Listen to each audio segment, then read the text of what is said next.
Nandito tayo sa Barangay Matacon, Kulanggi, Albay. May pupuntahan tayong barbero.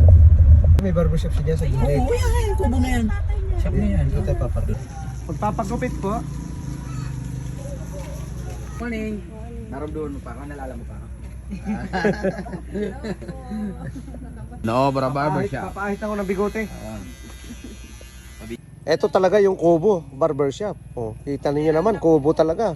Paanong upuan? Anong tawag yan? Yung ano nang Rim ng sasakyan, ng truck. Tapos Araw-araw ka nagugupit dito? natis di masiro, di ba? Hindi ka nagsiro talaga. Pwede na baga. Ayos na.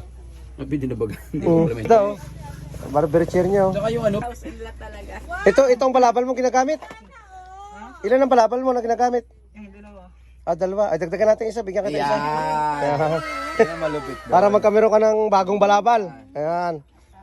Kuha mo na tayo ng isa. Ayan, bigyan kita ng bagong balabal from Owen Dread Barber. Saka pa magpag. Oo. Buka mo yung balabal mo. Pakita mo. Ang ganda niyan. Ganda niyan. Binigay mo. Maganda yan. Sana yan eh. Salamat kay Kuya Owen mo. Salamat po sir dito sa balabal kasi dito sa Boss Owen Dread. Siyempre, bigyan pa kita Boss ng, Owen Dread. bigyan pa kita ng sticker. Dedicate ka na. Oh.